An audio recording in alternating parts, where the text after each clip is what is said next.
সরকারকে বলবো, আওয়ামী লীগের সাথে পীড়িত করে রাষ্ট্র সংস্কারে দেশের জনগণ মানবে না। আওয়ামী লীগকে বিনাশ না করতে পারলে এই গণঅভ্যুত্থান ব্যর্থ হবে।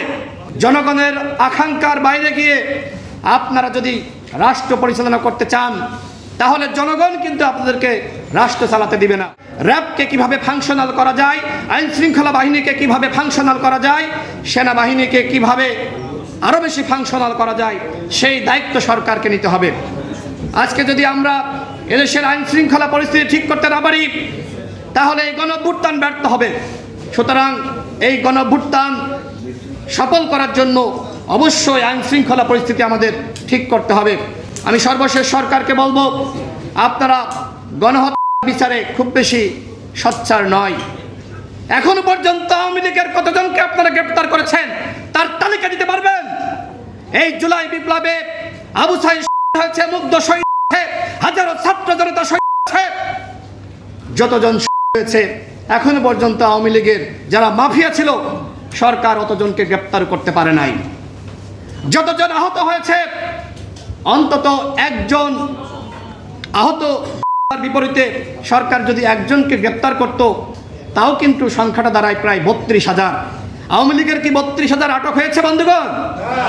আটক হয় নাই। সরকারকে বলবো, আওয়ামী লীগের সাথে পীড়িত করে বিচার রাষ্ট্র সংস্কারে দেশের জনগণ মানবে না। অবশ্যই আওয়ামী লীগকে বিনাশ করতে হবে। আওয়ামী লীগকে বিনাশ না করতে পারলে এই গণঅভ্যুত্থান ব্যর্থ হবে। সুতরাং আওয়ামী লীগকে যে ধরনের ভ্যাকসিন দিতে হয় সেই ভ্যাকসিন দিয়ে বিনাশ করেন, তাহলেই নতুন বাংলাদেশ আমরা গঠন করতে পারবো।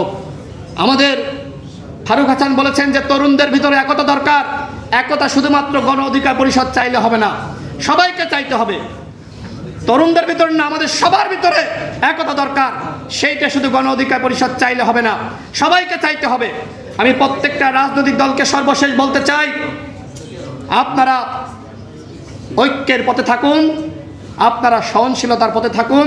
সরকারকে বলবো, আপনারা জনগণের যে চাওয়া সেই চাওয়ার দিকে মনোযোগ দেন। জনগণের আকাঙ্ক্ষার বাইরে গিয়ে আপনারা যদি রাষ্ট্র পরিচালনা করতে চান, তাহলে জনগণ কিন্তু আপনাদেরকে রাষ্ট্র চালাতে দিবে না।